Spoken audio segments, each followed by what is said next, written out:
Kita lanjutkan ke pembahasan contoh soal untuk pembiasan pada prisma. Kita mulai dari yang pertama. Soal pertama ini. Prisma segitiga dengan sudut pembias 12 derajat. Berarti betanya adalah 12 derajat. Dan memiliki indeks bias sebesar 1,2, berarti n prismanya adalah 1,2. Terletak di udara, berarti n udaranya adalah 1 ya, ini kita hafalkan, n udara 1. Ditanyakan adalah deviasi minimumnya berapa.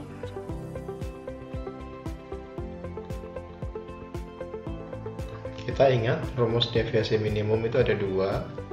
Kalau yang sudut biasnya sudah ditentukan, ada yang kurang dari 15 dan ada yang lebih, kurang dari sama dengan 15 dan lebih dari 15. Di sini soal ini adalah kurang dari 15 derajat, berarti kita pakai rumus yang ini. Jadi kita gunakan ini, berarti ini adalah kasusnya adalah kurang dari atau sama dengan 15 derajat betanya. Berarti kita pakai rumus yang D minimum ini sama dengan NP per NM dikurang 1 kalikan beta sama dengan NP nya 1,2 dibagi NM nya 1 min 1 kali betanya 12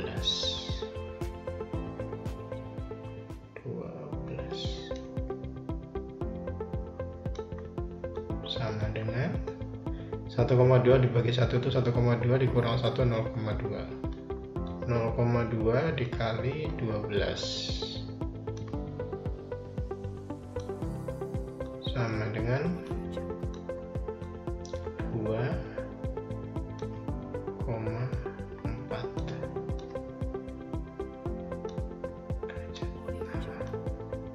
Jadi deviasi minimumnya adalah 2,4 derajat.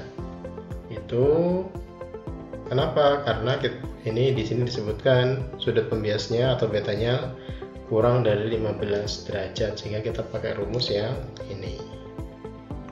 Itu semoga bisa dipahami, nanti bisa dicoba sendiri. Kalau ada yang bingung bisa ditanyakan.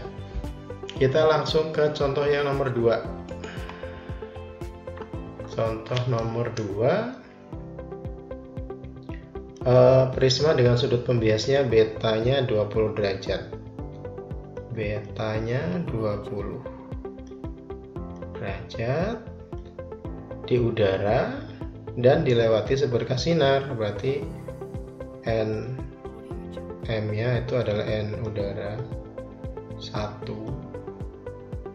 Ini juga tadi ya, ini adalah NM ya, N medium di luar prisma 1. Ini 1.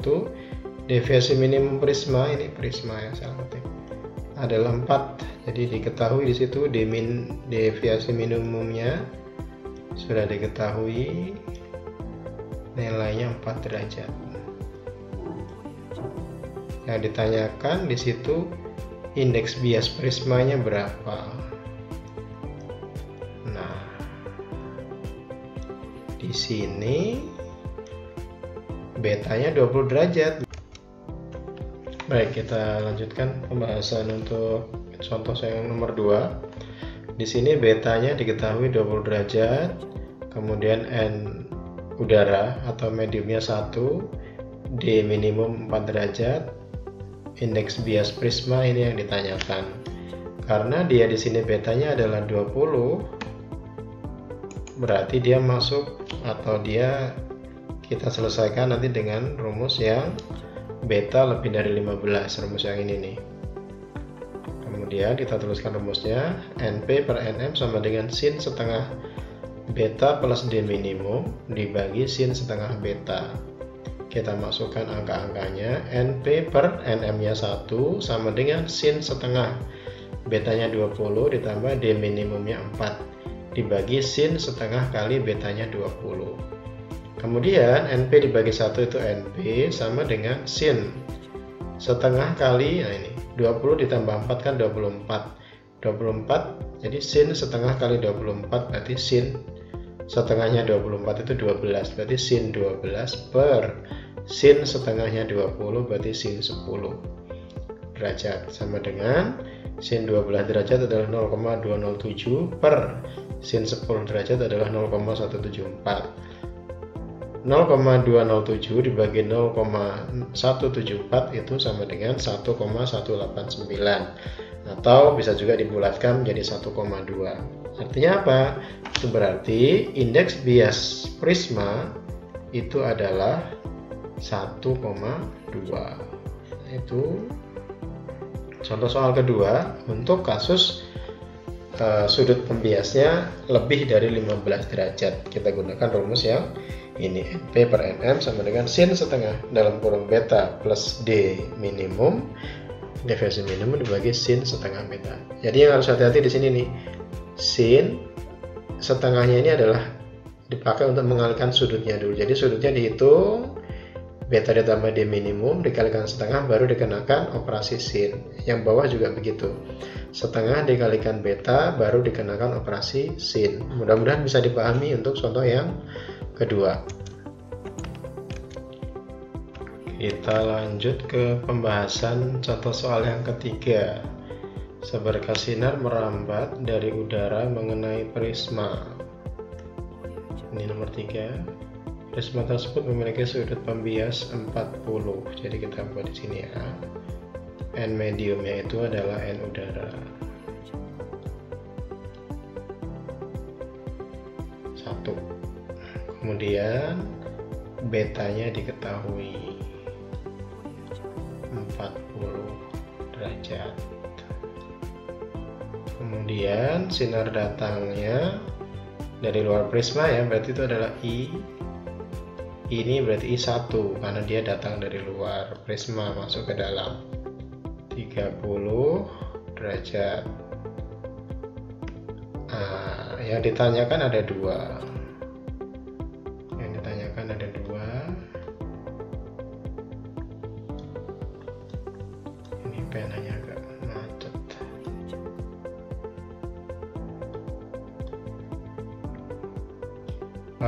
Yang pertama adalah deviasi minimumnya berapa.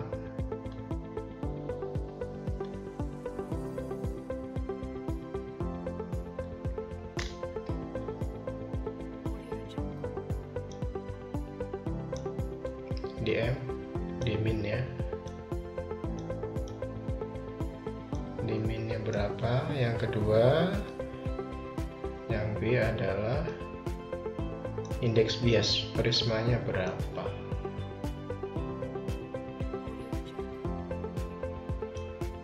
Nah, ini berapa, ini berapa. Kita akan coba bahas ya. Jadi yang ditanyakan pertama indeks bias minimum, yang kedua adalah yang pertama adalah sudut deviasi minimum, yang kedua adalah indeks bias prisma.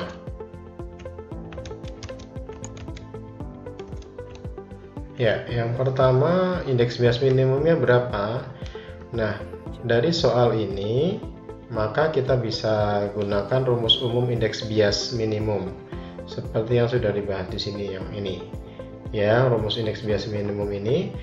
Karena di sana yang kita ketahui adalah I1, maka kita pakai rumus D minimum sama dengan 2I1 min beta. Jadi di sini langsung kita masukkan D minimum sama dengan 2I1 minus beta. 2 kali I1-nya 30 dikurang betanya 40 sama dengan 60 dikurang 40 sama dengan 20 derajat. Itu untuk menghitung D minimum atau deviasi minimum. Sekarang yang kedua untuk menghitung indeks bias prisma. Nah, kita lihat di sini yang kedua, berapa indeks bias prisma. Maka karena sudut pembiasnya adalah 40, artinya dia masuk kategori lebih dari betanya ya, betanya lebih dari 15 derajat. Jadi karena betanya lebih dari 15 derajat, kita pakai rumus yang ini, NP per NM sama dengan sin setengah beta plus D minimum dibagi sin setengah beta. Kita tuliskan di sini, NP per NM sama dengan sin setengah beta ditambah D minimum per sin setengah beta. Jadi kita masukkan NP per 1 sama dengan sin setengah kali betanya 40 ditambah deviasi minimumnya 20 per sin setengah kali 40. Kemudian NP per 1 itu NP sama dengan sin dari setengah kali 40 tambah 20 itu 60. Jadi setengah dari 60 itu 30. Jadi sin, tuliskan sinnya, sudutnya dihitung, setengah kali 40 plus 20 30 per sin dari setengah dari 40 itu 20. Jadi sin 30 per sin 20 sama dengan sin 30 itu 0,5 dibagi sin 20 itu 0,34. Ini dihitung pakai kalkulator ya. Sama dengan 1,46. Jadi indeks bias dari prisma adalah 1,46. Demikian pembahasan contoh soal mulai dari yang pertama, menghitung deviasi minimum untuk sudut pembias kurang dari sama dengan 15 derajat. Yang kedua, menghitung indeks bias prisma untuk sudut pembias lebih dari 15 derajat. Yang ketiga, menghitung deviasi minimum dan indeks bias prisma untuk prisma dengan sudut pembias lebih dari 15 derajat. Di sini menggunakan rumus deviasi minimum umum, dan yang kedua menggunakan rumus deviasi minimum untuk sudut pembias lebih dari 15 derajat. Semoga bisa dipahami materi dan contoh soal dengan pembahasannya untuk materi pembiasan pada prisma. Terima kasih.